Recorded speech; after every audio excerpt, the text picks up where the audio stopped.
Hello friends, जय हिंद। मैं राहुल सिंह आप सभी का स्वागत करता हूं आज के अपने इस क्लास में। दोस्तों, आज जिस टॉपिक पे हम लोग डिस्कस करेंगे वो देख लीजिए। टॉपिक क्या है?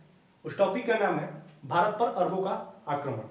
दोस्तों, इसमें हम लोग बारी बारी से देखेंगे कि सबसे पहले भारत पर अरबों ने आक्रमण कब किया। तो आइए देखते हैं। सबसे पहले अरबों ने भारत पे आक्रमण 636 ईस्वी में किया था। 636 ईस्वी में किया था और वो जो किसके नेतृत्व में हुआ था, तो वो नाम था खलीफा उमर का।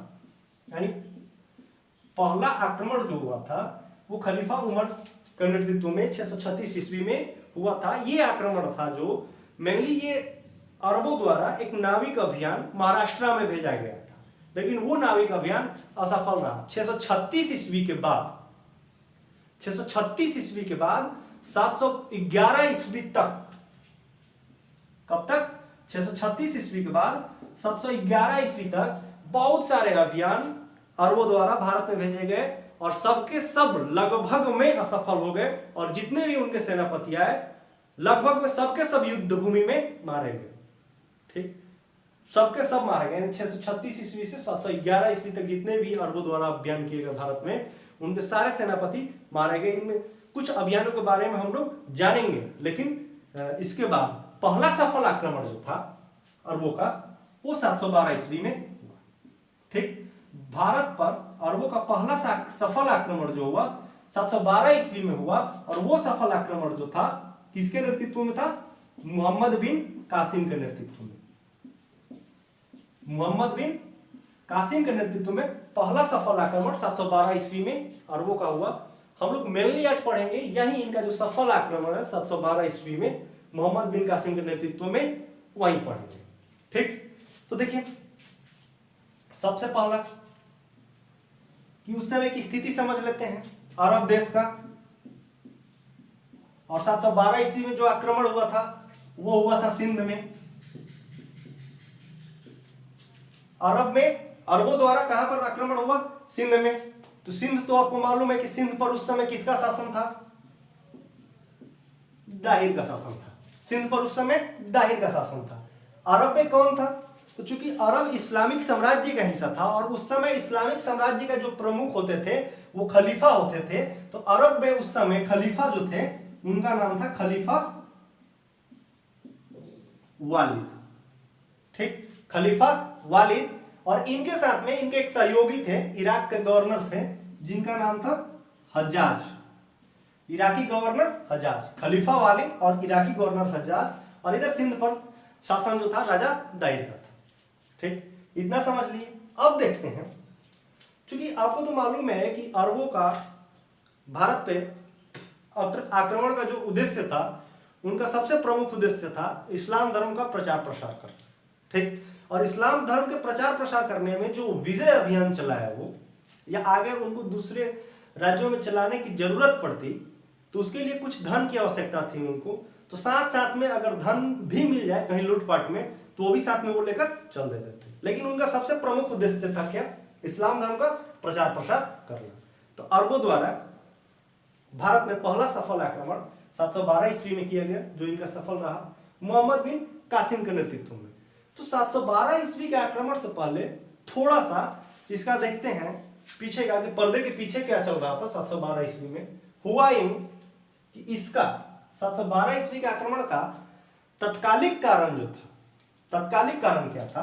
तो तत्कालिक कारण समझ लेते हैं कि 708 ईस्वी में, कब? 708 ईस्वी में हुआ क्या कि श्रीलंका को उस समय सिंहल प्रदेश बोला जाता था। सिंहल प्रदेश, यानी सिंहल प्रदेश से कुछ जहाज, कुछ समुद्री जहाज अनाथ स्त्रियों को लेकर, उन स्त्रियों को भेंट स्वरूप खलीफा वालिद और हज्जाज को देना था। उनको लेकर वो जा रहे थे इराक। कहां जा रहे थे? इराक। लेकिन तब तक हुआ क्या कि रास्ते में वो समुद्री जहाज जब सिंध राज्य के सीमा के अंतर्गत थे, एक देवल बंदरगाह था उस समय सिंध राज्य के सीमा के अंतर्गत, वहां पर समुद्री डाकुओं द्वारा लूट लिया गया। कब? 708 ईस्वी में। सिंहल प्रदेश द्वारा जो जहाज ले जा रहा था इराक, जिसमें कुछ उपहार था, अनाथ मुस्लिम स्त्रियां थी, उनको डाकुओं द्वारा लूट लिया गया। ठीक, जब लूट लिया गया तो खलीफा वालिद और हजाज द्वारा सिंध के राजा दाहिर को खबर भिजवाया गया कि आपके क्षेत्र में समुद्री जहाज मेरा लूटा गया है, इस वजह से आप क्या कीजिए कि उसका हर्जाना भरिए। तो दाहिर ने कहा कि नहीं, उससे हमको कोई मतलब नहीं है, क्योंकि वो डाकुओं द्वारा लूटा गया है और डाकुओं पर मेरा कोई नियंत्रण नहीं है, इस वजह से मैं हर्जाना नहीं दूंगा। तो 708 ईस्वी में ये घटना हुई। तो इसके बाद दाहिर ने हर्जाना देने से मना कर दिया। तो खलीफा वालिद और हजाज जो थे, इन्होंने सिंध पर सैन्य कार्रवाई करने का आदेश दिया, सैन्य कार्रवाई करने का आदेश दिया। तो 711 ईस्वी में, 708 ईस्वी में लूटा गया, लेकिन 711 ईस्वी में दो सैन्य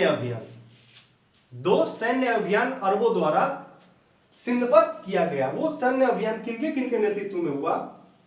तो पहला था जो उबैदुल्ला, और दूसरा नेतृत्व बुदैल।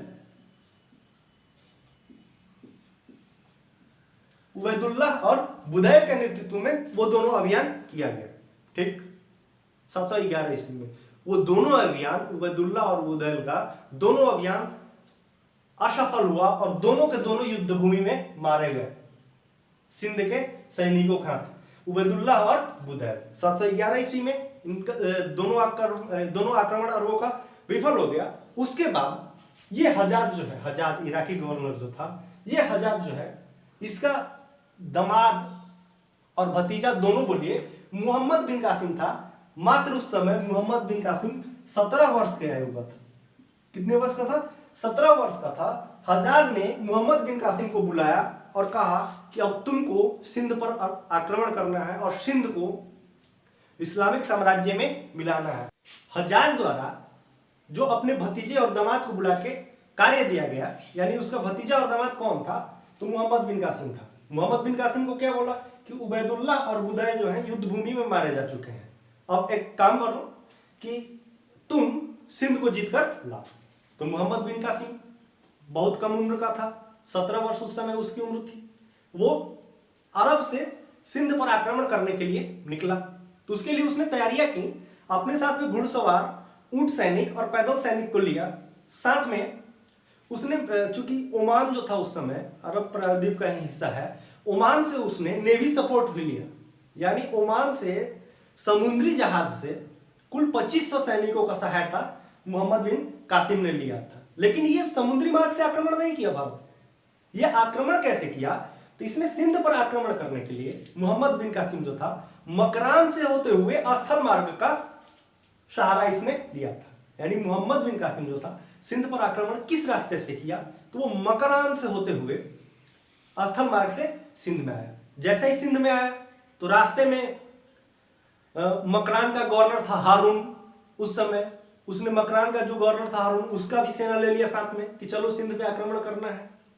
सिंध में जब आया तो सबसे पहला नगर उसको देवल मिला, लेकिन देवल पर आक्रमण करने से पहले ये वहां का जो डाकू लोग थे, कुछ जाट और कुछ मेड़ जाति के डाकू जो थे, जो लूटे थे उस जहाज को, उनको भी साथ में ले लिया मोहम्मद बिन कासिम ने। कुछ जाटों को और मेड़ जो जाति की डाकू थे उनको भी साथ में ले लिया। आया कुछ इतिहासकार तो यहां तक कहते हैं कि मोहम्मद बिन कासिम जब सिंध पर आक्रमण कर रहा था तो चूंकि कुछ बौद्ध थे जो दाहिर से अप्रसन्न थे, वो भी मोहम्मद बिन कासिम का स्वागत किया। मिला जुला कर बोला जाए कि मोहम्मद बिन कासिम ने जब सिंध पर आक्रमण किया तो भारत के लोग भी, यानी जाट, मेड़ और कुछ बौद्ध जो थे, मोहम्मद बिन कासिम का सहयोग किए। सिंध पर आया मोहम्मद बिन कासिम ने, सबसे पहले सिंध का जो बंदरगाह नगर था देवल पर आक्रमण किया। देवल में उस समय दाहिर का एक भतीजा था, शासन कर रहा था, उसको पराजित किया। पराजित करने के बाद यहां बोला जाता है कि देवल में 17 वर्ष के उम्र से जितने भी बड़े लोग थे सबका कत्लेआम मोहम्मद बिन कासिम ने करा दिया। इस प्रकार मोहम्मद बिन कासिम का सिंध में पहला विजय देवल में हुआ।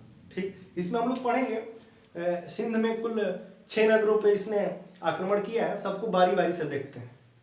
ठीक, पहला आक्रमण तो आप देख लिए देवल में किया। देवल के बाद देवल के बाद मोहम्मद बिन कासिम एक नगर है निरून। कौन नगर है? निरून। ठीक, देवल के बाद इसने निरून पे आक्रमण किया। निरून में जब ये गया मोहम्मद बिन कासिम, तो निरून में बौद्धों का शासन था। बौद्धों का शासन था और बौद्ध क्या किए कि बिना युद्ध किए हुए मोहम्मद बिन कासिम ने अपना नगर उसको सौंप दिया। कहने का मतलब ये यहां से आता है कि बौद्धों ने इस्लामिक सत्ता को वहां पे स्वीकार किया और मोहम्मद बिन कासिम को अपना धर्म मानने के बदले में वो जाजिया कर जो था, जाजिया कर देना स्वीकार किया। इस प्रकार निरून में कोई हत्याकांड नहीं हुआ और ना ही कोई कत्लेआम हुआ किया गया मोहम्मद बिन कासिम के द्वारा। यानी देवल में युद्ध किया, निरून को ऐसा ही ले लिया, यहाँ के बौद्ध लोग जो थे आत्मसमर्पण कर दिए। निरून के बाद तीसरा जो शहर था इसका सिंध का, उसका नाम था सेहबन। कौन? शेहबन। यानी पहला शहर देवल, दूसरा निरून, तीसरा सेहबन। सेहबन में जो था, यहाँ पे दाहिर का एक चचेरा भाई था जिसका नाम बजहरा आता है, बजहरा। सेहबन में शासक कौन था? बजहरा। बोला जाता है कि बजहरा युद्ध करना चाहा, मोहम्मद बिन कासिम से बजहरा युद्ध करना चाहा, लेकिन सेहबन में भी बौद्धों का जनसंख्या अधिक था और बौद्धों ने कहा कि हमें कोई लड़ाई नहीं करनी है। इस प्रकार से चूंकि बजहरा के नागरिक जो थे वो बोले कि हमको युद्ध नहीं करना है, तो बजहरा वहां से भागकर जाटों के पास जाकर शरण ले लिया और सेहबन के जो नागरिक थे उसने मोहम्मद बिन कासिम को बिना लड़ाई किए हुए अपना जो नगर था सौंप दिया। इस प्रकार निरून और सेहबन दो राज्य जो थे उसको सौंप दिया गया। कैसे? बिना युद्ध के। ठीक, चौथा जो अभियान था देवल, निरून और सेहबन के बाद चौथा जो अभियान था इसका नगर पे, ये महत्वपूर्ण है और इसका नाम है रावर। क्या? रावर। इसको याद रखिए, रावर सबसे महत्वपूर्ण है। रावर क्यों? क्योंकि राजा दाहिर के साथ मोहम्मद बिन कासिम का जो युद्ध हुआ इस नगर में हुआ। जो राजा दाहिर थे रावर के किले में शरण लिए हुए थे और यहीं पर युद्ध की तैयारी कर रहे थे, तो मोहम्मद बिन कासिम और राजा दाहिर के मध्य जो निर्णायक युद्ध हुआ वो रावर में हुआ। ठीक, और रावर में मोहम्मद बिन कासिम ने राजा दाहिर को पराजित किया। तो राजा दाहिर जब पराजित हुए तो उनके बाद राजा दाहिर की एक रानी थी, रानी बाई नाम था, रान बाई या रानी बाई नाम आता है उसका। रानी बाई ने रावर के किले की रक्षा की, लेकिन वो भी युद्ध में जब परास्त होने लगी तो कुछ औरतों के साथ जाकर उन्होंने जौहर कर लिया, जो उस समय जौहर होता था। यानी राजा दाहिर और मोहम्मद बिन कासिम के मध्य निर्णायक युद्ध रावर में ही हुआ था। क्लियर? ये चार देवल, निरून, सेहबन और रावर के बाद, चूंकि रावर में तो दाहिर मारे गए, रावर में दाहिर मारे गए, लेकिन रावर के बाद एक और नगर का अभियान है। उस नगर का नाम है ब्राह्मणाबाद। क्या? ब्राह्मणाबाद। पांचवा नंबर पे है ब्राह्मणाबाद। तो ब्राह्मणाबाद में किसका शासन था भाई? दाहिर तो मारे गए, लेकिन दाहिर का पुत्र एक जैसी थे जिनका शासन ब्राह्मणाबाद में है। और यह भी महत्वपूर्ण है, यहां पे बोला जाता है कि जैसी ने मोहम्मद बिन कासिम के साथ युद्ध किया, लेकिन वो युद्ध में पराजित हुए और युद्ध से भाग गए। युद्ध में पराजित हुए और युद्ध से भाग गए। और आपको मालूम है, आप पढ़े होंगे कि राजा दाहिर की जो दो पुत्रियां थी, सूर्य देवी और परमल देवी, उनको मोहम्मद बिन कासिम ने ब्राह्मणाबाद के शहर से बंदी बनाया था। और एक दाहिर की और पत्नी थी रानी लाडी देवी, उनको, यानी ब्राह्मणाबाद में जब जैसे ही पराजित हुए तो दाहिर की दो पुत्रियां सूर्य देवी और परमल देवी और एक बीबी रानी लाडी देवी जो थी, मोहम्मद बिन कासिम ने ब्राह्मणाबाद से उनको बंदी बना लिया।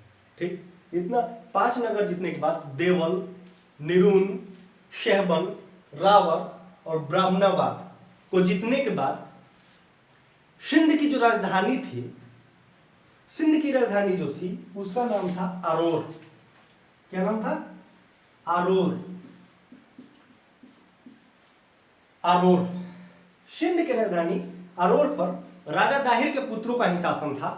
तो मोहम्मद बिन कासिम ने अरोर पर आक्रमण किया और इसको भी जीत लिया। इस प्रकार सिंध को जीतने के लिए कुल 6 नगरों पे मोहम्मद बिन कासिम ने आक्रमण किया। देवल, निरुन, सहबन, रावर, ब्राह्मणाबाद और अरोर। लास्ट में अरोर को जीत लिया, ये राजधानी थी सिंध की।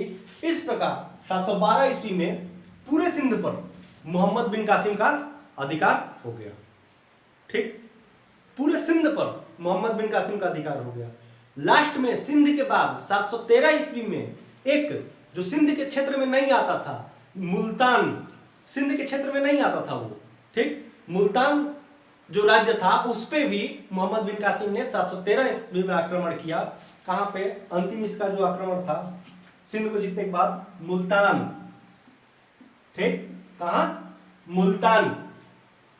इसको भी जीतकर इस्लामिक साम्राज्य में उसने मिला लिया। ये देवल, निरोन, सेबन, रावर, ब्राह्मणाबाद, अरोर और मुल्तान, ये 7 अभियान मोहम्मद बिन कासिम के गए। अब आप बोलिएगा कि सर आपने तो बता दिया ये कि देवल, ये 7 जो है इसको याद कैसे करेंगे? तो टेंशन नहीं लीजिए, एक बार देख लीजिए इसको। देवल, निरुन, सेबन, रावर, ब्राह्मणाबाद, अरोर और मुल्तान देख लिए। ठीक, मैं आपको एक ट्रिक बता देता हूं जिससे कि आपको ये 7 नगरों का क्रम जो है याद हो जाएगा। आइए इसका ट्रिक देख लीजिए क्या है। आप याद रखिए, देव, नारायण, देव नारायण साहब, देव नारायण साहब ने राव ब्रह्म के घर आराम किया। ठीक, क्या मैंने बोला? देव नारायण साहब ने राव ब्रह्म के घर आराम किया। अब ट्रिक याद कर लो, 2 बार रट लो इसको। देव नारायण साहब ने राव ब्रह्म के घर आराम किया। ठीक, देख लिया ना, देव नारायण साहब ने राव ब्रह्म के घर आराम किया। यहां पे आप इसको साइलेंट कर दो, ने को इसको साइलेंट कर दो, के घर और लास्ट में किया। इसके बाद मैं आपको बता देता हूं, देखिए देव जो है, देव से आपका पहला हो गया देवल। ठीक, देव से हो गया देवल, नारायण से हो गया निरुन, साहब से हो गया सेहबन, राव से हो गया रावर, जो यहां पे दाहिर के साथ युद्ध हुआ, ब्रह्म से हो गया ब्राह्मणाबाद, आराम में देख लीजिए 2 है, आरा अमा, लास्ट में मस हुआ मुल्तान और आरा से अरोर। ये है ट्रिक, इसको आप रिवाइंड कर करके देख लीजिएगा। देव नारायण साहब ने राव ब्रह्म के घर आराम किया। तो यानी मोहम्मद बिन कासिम का ये अभियान रहा। 713 ईस्वी में उसने मुल्तान पर किया। उसके बाद जब वो वहां पर गया अरब को जीतकर, सॉरी सिंध को जीतकर जब अरब गया तो वहां पे जो खलीफा थे, खलीफा वालिद, उनकी मृत्यु हो चुकी थी और उनके स्थान पे खलीफा सुलेमान बन गए थे। खलीफा सुलेमान बन गए थे। जब मोहम्मद बिन कासिम वहां पर गया, चूंकि खलीफा सुलेमान और जो मोहम्मद बिन कासिम के जो ससुर थे हज्जाज, उनके मध्य काफी दुश्मनी चलती थी। इस वजह से सुलेमान ने मोहम्मद बिन कासिम को भी टारगेट कर लिया और इसको यातना देकर मोहम्मद बिन कासिम को मरवा दिया। चचनामा, जहां से ये सारे चीजें वर्णित है चचनामा में मोहम्मद बिन कासिम के मरने का जो कारण है वो ये बताया गया है कि राजा दाहिर की जो 2 पुत्रियां थी, सूर्या देवी और परमल देवी, इनकी वजह से सुलेमान ने मोहम्मद बिन कासिम को मृत्यु दंड की सजा दी थी। ठीक, इसके बाद जो प्रश्न आता है अरबों के आक्रमण से कि भारत पे अरबों का आक्रमण जो है उसका क्या प्रभाव पड़ा, तो देखिए इतिहासकार लोग जो है वो मानते ये हैं कि अरबों ने भारत पर आक्रमण किया, भारत पे इसका शून्य प्रभाव था। इतिहासकार में स्मिथ, मैं नाम बता देता हूँ, स्मिथ साहब के अनुसार स्मिथ साहब ने कहा कि अरबों ने भारत पे आक्रमण किया, भारत पे इसका कुछ प्रभाव नहीं पड़ा, लेकिन हाँ अरब भारत से जरूर कुछ सीख कर गए, जिसमें बोला जाता है कि यहाँ से वो संख्या पद्धति और दार्शनिक प्रणाली जो है, शून्य का ज्ञान जो है, यहाँ से अरब सीख कर गए और उसको यूरोप में उनका और जहाँ प्रशासन था वहाँ पर प्रचलित किया।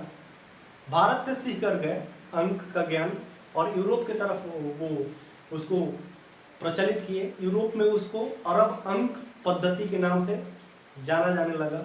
उसके बाद अरबों ने भारत आकर ज्योतिष विज्ञान की शिक्षा ली। तीसरा नंबर, यहाँ के जितने भी धर्म ग्रंथ थे उनका ले जाकर वहाँ पे अरबी और फारसी में अनुवाद कराया। ठीक, इसके बाद बहुत सारे प्रश्न आते हैं।